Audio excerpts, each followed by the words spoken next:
Hello everyone, my name is Captain Jack and welcome back to Space Engineers. It's a Monday, which means we're taking a look at another fantastic creation from the Steam Workshop. With me today I have one of the most iconic ships I've seen on the workshop for a while, and a personal favourite of mine. This is the Battlestar Pegasus, made by Husker54. They have done a fantastic job of recreating one of my favourite all-time sci-fi ships into Space Engineers. The amount of detail, work and passion that has gone into this build is overwhelming. I simply love it. Now, if you're not familiar with this ship, it is from a series called Battlestar Galactica. This is particularly from the reimagined version of the series, and this is a Battlestar Pegasus, kind of a more beefier version of a Battlestar over the Galactica, which is kind of like an older vessel in a way. Now, I'm a really big fan of the show. I also have a model of a Pegasus sat on my desk next to me as I record this, and I can tell you, the detail is absolutely fantastic. Now, Husker has been keeping me up to date on the progress of the Pegasus for the last couple of weeks now. They've been posting pictures in my personal Discord, you can join via the link in the description, and so far, this has been amazing. And I'm so glad to actually see this on the workshop now. If you want to download this and play with it yourself, you now can via the link in the description. Though I should warn you, this is a heavily detailed and very big ship in Space Engineers, therefore performance-wise, it is not running ideal. If I just use Shift F11, you can see the simulation speed is currently 0.37. Even on my powerful rig, this is bottlenecking quite badly. This isn't Husker's fault, this is just simply the way the SE handles big grids like this. But today, we'll power through it and hopefully show you off the Pegasus in some beautiful 2K footage. So let's jump into it.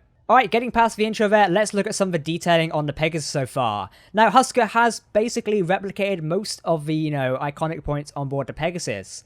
One brilliant thing about Mercury-class Battlestars is their bow weapons here. The bow of one of these Battlestars could actually take out a base star, a Cylon base star, in a couple of quick, swift shots. As seen so in the Battle of New Caprica, the Pegasus quickly disables a base star with its frontal guns here. And you can see these are quite powerful. What they basically are is rocket launcher turrets on rotors, and they can turn and face in any direction if possible. I believe Husker may be using a script so you can control these in sort of like a manual turret fashion, which could be quite cool, so I'll have to check those out in a bit. In terms of detailing, we've also got more rocket launchers under here, as well as some small Gatling guns here, which are just the interior turrets. Very nice. So this ship probably could operate in survival, and could probably put up quite a tough fight, so that's something to look into.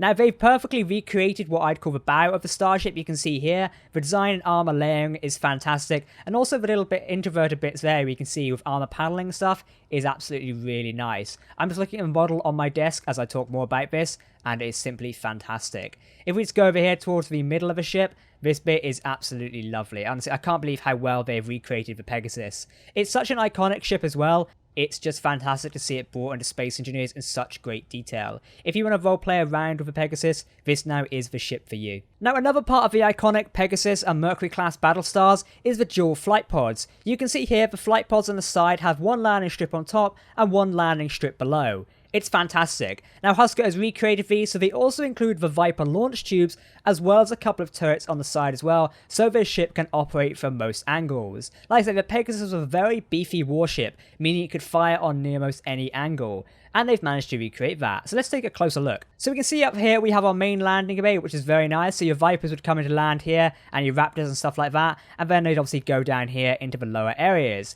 If we pop down here, we can actually see the Viper launch tubes, which is quite nice. So you'd load your Viper into here, it would ping out. Now, unfortunately, because of the scale of this build, we don't actually have the entire Viper launch tube, but you can pretty much create the effect here by loading them in there and shooting themselves out. So I guess it could work in a way. Now, we also do have the landing bay underneath here as well, which is a bit of a smaller one, meaning Vipers can turn around and land on this side, which is quite nice. And then I think there's a hangar door just over here. There you go. So they can rise up here and dock back into the main sort of berth of the Pegasus, ready to be fired back out again, which is really nice. So you're probably thinking, but how do the landing pads connect?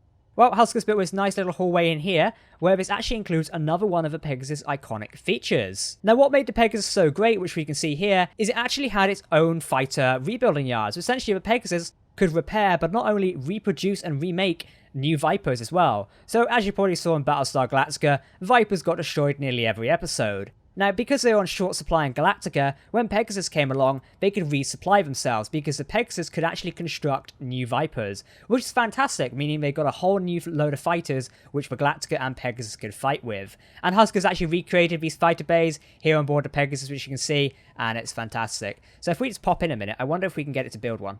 Let's see, there should be some control sections here. Let's see, this is toggle blocks on off, welders. Let's try this. Boop. Okay. Oh, the lag. Wow, that was a bad idea. I shouldn't have done that. Okay, so this is going to be very bad sim speed at the minute because welding and printing ships in Space Engineers is never the wisest idea anyway. I'm not sure why I thought testing this would be a good idea, but we'll have to sit through this for the moment. Okay, well, lucky for us, the fighter is now actually done. You can see here, it's almost done. I think the tip needs welding up a bit, so you could just slot it back in again. I'm just going to quickly disable that projection a minute, as that did lag me out quite badly. So yeah, take it as a warning. If you're going to try and build these, yeah, take it with a pinch of salt. Now I think, can we immediately get in and take off? I'm not sure if we can. No, it's still stuck to a thing. Okay, well, we'll leave the fighter alone here for a minute and get back to that later. But you can get the gist. You can actually build the fighters here in SC inside the Pegasus, which I think is just fantastic. The fact that we can rebuild our own fighters using this ship is amazing. I'd love to see more ships incorporate that in Space Engineers as a whole, recreating your own fighters, which is awesome. Anyway, let's look at some other key areas of this ship. Now, in order not to waste everyone's time, I'm only going to show you some of the key areas, meaning you can download the ship and explore for yourself. While I could do an entire detailed view of this ship, we probably would be here for about half an hour to an hour. So I'm going to show you some more key sections, then leave the rest up to you to explore, as Husker has made some fantastic stuff inside this ship. I just saw a room there, what was it? Quorum. Oh, okay, right. That's the quorum of 12. Now in here is the CIC. Now Pegasus CIC was very simplistic compared to Galactica. Where Galactica had like a giant CIC with tons of consoles, probably about 30 to 50 people inside it, Pegasus was very minimalistic in a way. You had the central table where Admiral Kane and Colonel Fisk would stand, then you had a couple of consoles over there where Hoshi and the Razor Girl, like Kendra Shaw, I think that's what she's called, would stand, and then you usually had the console over there where the guy would say, yeah, alarms are going, things are on fire. Kind of pretty simple. So Pegasus was made to be ran by computers in a way, so it didn't really need everything. Let's teleport our character inside a minute and have her explore around. What does this button do? Oh, there you go, the door actually opens. One of the Pegasus features was it had those glass doors opened, which did seem like a danger on board a ship, because they did break in one of the finals as well. But you can see here, they do actually open and close, which is quite nice. Can we actually close them again? Quickly, run, get in the door, get in the door. Oh, I can't get in. Okay, we'll just break a window quickly, there we go. Right, so do we have any other things we can press in here? Aux batteries, toggle block on off. Flak suppression system. Why don't we press that and see what happens? So this is called a flak suppression system. Okay. I'm not sure if anything was meant to happen. Okay, I'm taking that must be disabled for today, but never mind. CIC light. Shame we can't, like, enable some sort of, like, red alert mode or something, isn't it? Is there any buttons over here we can press? I'm kind of running around seeing what we can dick around with at this point in time, but I don't think there is. Okay, I'll take a word for it. Now, the engine room of the Pegasus has been made in here. Now, the engine room on board the Pegasus was quite iconic in a way, as one of the former commanders, which was Commander Gardner, actually sacrificed himself in the engine room to make sure the ship survived and escaped in time. I believe this was saw in one of the episodes in Season 2 or 3, I think? I can't exactly remember now, but we saw the Pegasus get sacrificed, or we saw Commander Gardner get sacrificed in order to save the Pegasus. So having the engine room on here is quite important. Husker's done a very cool job here. We've got a couple of reactors, some hydrogen engines, which make a very distinctive noise, meaning it does sound like a very busy engine room as well, which is good. I like it. 10 points. Now, just going through the ship here, you can see most of it is hollow inside, which is good in a way because, you don't want to have everything filled in here. There's also banks and banks of gyroscopes because we can drive the ship. We'll give that a go before we finish off here. But at the end, we also have the iconic engines of the Pegasus as well. These are very cool when you saw them lit up, so it's nice to actually have them there. Overall, this ship's detail is fantastic. Just going through it again, you can see all these systems in here, which have just been so, well put together. Husker has done a fantastic job in recreating this iconic starship, and I can't say, I've not seen anything better than this before, which is really nice.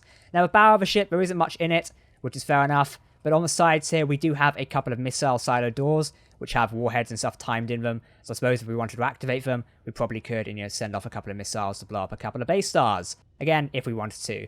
And let me find my way back to the CIC, which is around here somewhere, and we will go and pilot the ship. There we go, I was already in it. If we hop in a sec, let's see if we can give this a drive. Now let's unconvert from station a minute. I converted this to a station to make sure that it wouldn't like lag or place to death. So let's see, give it a test drive and see if we can fire. Right, firing engines. So this is very slow. What about turning it? Can we even turn it? Okay, so we can turn left and right slightly, but it's going to take a while.